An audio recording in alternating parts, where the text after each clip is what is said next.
प्यारे परिवारजनों, काशी में आज एक इंटरनेशनल क्रिकेट स्टेडियम की आधारशिला रखी गई है।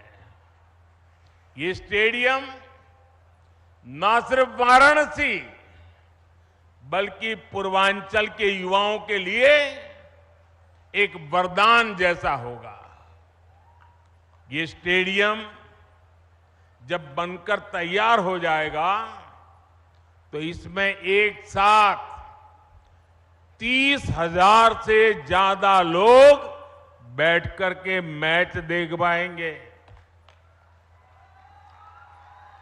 और मैं जानता हूं, जब से इस स्टेडियम की तस्वीरें बाहर आई हैं, हर काशीवासी गदगद हो गया है। महादेव की नगरी में ये स्टेडियम, उसकी डिजाइन स्वयं महादेव को ही समर्पित है। इसमें क्रिकेट के एक से बढ़कर एक मैच होंगे। इसमें आसपास के युवा खिलाड़ियों को अंतर्राष्ट्रीय स्तर के स्टेडियम में ट्रेनिंग का मौका मिलेगा और इसका बहुत बड़ा लाभ मेरी काशी को होगा। मेरे परिवारजनों, आज क्रिकेट के जरिए दुनिया भारत से जुड़ रही है। दुनिया के नए नए देश क्रिकेट खेलने के लिए आगे आ रहे हैं। जाहिर है, आने वाले दिनों में क्रिकेट मैचों की संख्या भी बढ़ने जा रही है और जब क्रिकेट मैच बढ़ेंगे तो नए नए स्टेडियम भी जरूरत पड़ने वाली है। बनारस का ये इंटरनेशनल क्रिकेट स्टेडियम इस डिमांड को पूरा करेगा। पूरे पूर्वांचल का चमकता हुआ ये सितारा बनने वाला है। यूपी का ये पहला स्टेडियम होगा जिसके निर्माण में बीसीसीआई का भी बहुत सहयोग होगा। मैं बीसीसीआई के पदाधिकारियों का, काशी का एमपी होने के नाते, यहां का सांसद होने के नाते मैं आप सबका हृदय से आभार व्यक्त करता हूं। प्यारे परिवारजनों, एक समय था जब माता पिता बच्चों को इस बात के लिए डांटते थे कि हमेशा खेलते ही रहोगे क्या, कुछ पढ़ाई वढ़ाई करोगे कि नहीं, यही हुड़दंग करते रहोगे क्या, यही सुनना पड़ता था। अब समाज की सोच बदली है। बच्चे तो पहले से ही सीरियस थे ही, अब माता पिता भी स्पोर्ट्स को लेकर के गंभीर हुए हैं। अब देश का मिजाज ऐसा बना है कि जो खेलेगा वही खिलेगा। साथियों, पिछले 1-2 महीने पहले मैं मध्य प्रदेश का एक आदिवासी इलाका, शहडोल के आदिवासी गांव में गया था। वहां मुझे कुछ नौजवानों से मिलने का अवसर मिला और मैं सचमुच में वहां का दृश्य और उनकी बातें सुनकर के इतना प्रभावित हुआ। उन युवकों ने मुझे कहा कि ये तो हमारा मिनी ब्राजील है। मैंने कहा भाई, तुम मिनी ब्राजील कैसे बन गए हो? बोले, हमारे यहां हर घर में फुटबॉल का खिलाड़ी है।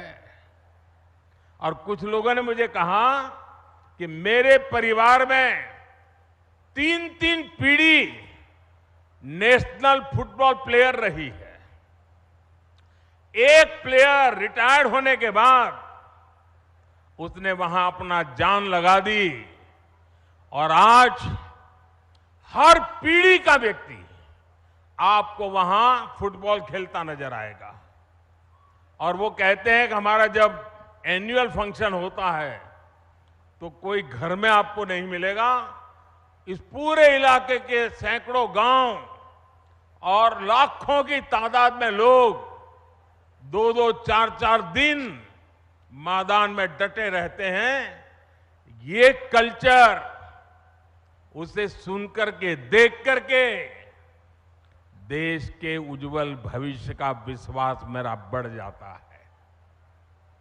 और काशी का सांसद होने के नाते मैं यहां आए बदलावों का भी साक्षी बना हूं।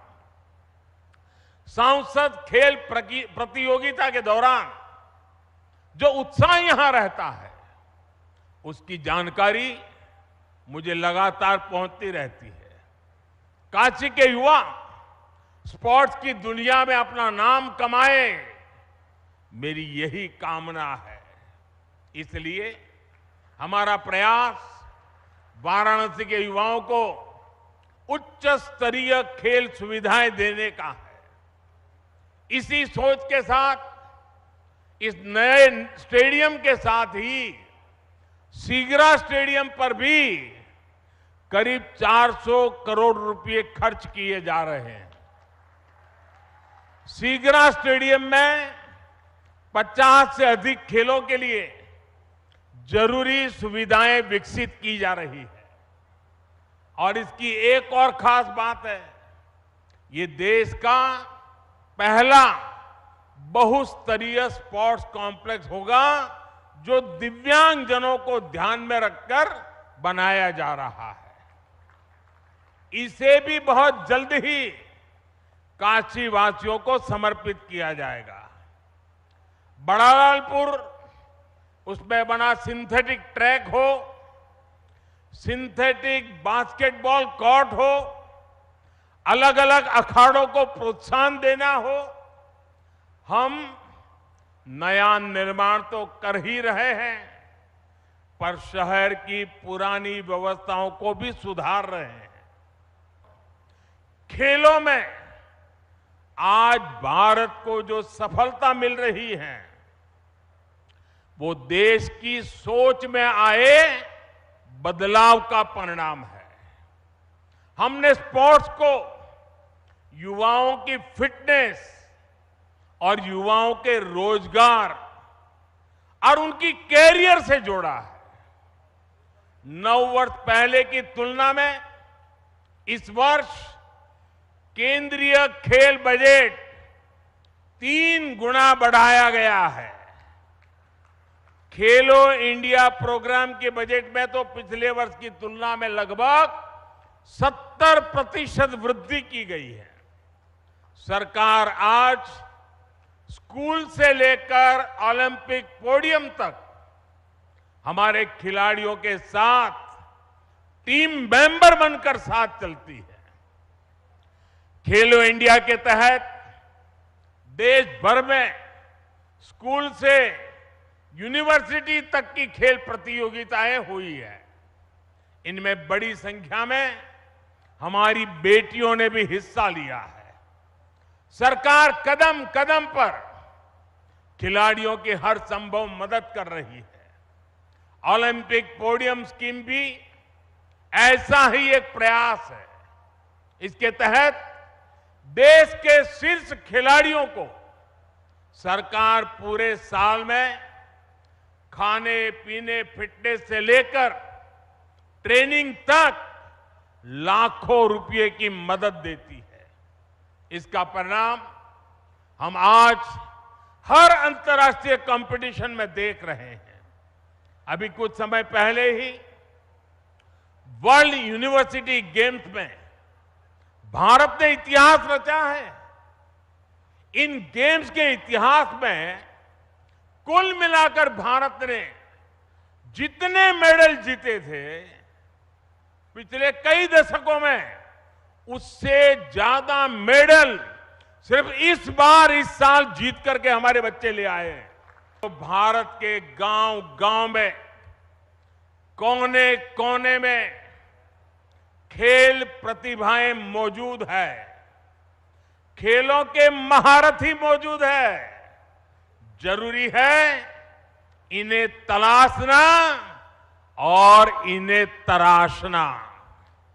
आज छोटे से छोटे गांवों से निकले युवा पूरे देश की शान बने हुए हैं।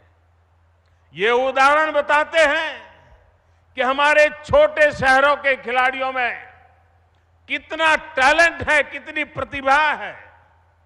हमें इस टैलेंट को ज्यादा से ज्यादा अवसर देने हैं। इसलिए खेलो इंडिया अभियान से आज बहुत कम उम्र में ही देश के कोने कोने में टैलेंट की पहचान की जा रही है। खिलाड़ियों की पहचान करके उन्हें इंटरनेशनल लेवल का एथलीट बनाने के लिए सरकार हर कदम उठा रही है। आज इस कार्यक्रम में बहुत से दिग्गज खिलाड़ी हमारे बीच विशेष तौर पर पधारे हैं। स्पोर्ट्स की दुनिया में उन्होंने देश का नाम रोशन किया है। काशी से ये स्नेह दिखाने के लिए मैं उन सबका विशेष रूप से आभार व्यक्त करता हूं।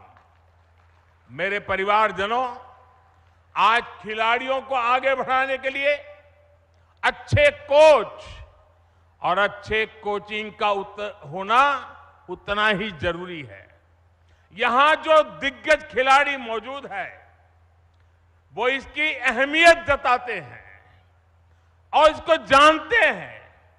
इसलिए आज सरकार खिलाड़ियों के लिए अच्छी कोचिंग की व्यवस्था भी कर रही है। जो खिलाड़ी बड़ी प्रतियोगिताओं में खेल कर आते हैं, जिन्हें राष्ट्रीय अंतर्राष्ट्रीय अनुभव है, उन्हें बतौर कोच काम करने के लिए प्रोत्साहित किया जा रहा है। देश में बीते कुछ वर्षों में युवाओं को अलग अलग खेलों से जोड़ा गया है। साथियों, सरकार गांव-गांव में जो आधुनिक खेल के इंफ्रास्ट्रक्चर का निर्माण कर रही है, उससे गांव के छोटे कस्बों के खिलाड़ियों को भी नए मौके मिलेंगे। पहले बेहतर स्टेडियम सिर्फ दिल्ली, मुंबई, कोलकाता, चेन्नई ऐसे बड़े शहरों में ही उपलब्ध थे। अब देश के हर कोने में, देश के दूर सुदूर इलाकों में भी खिलाड़ियों को ये सुविधाएं देने की कोशिश हो रही है।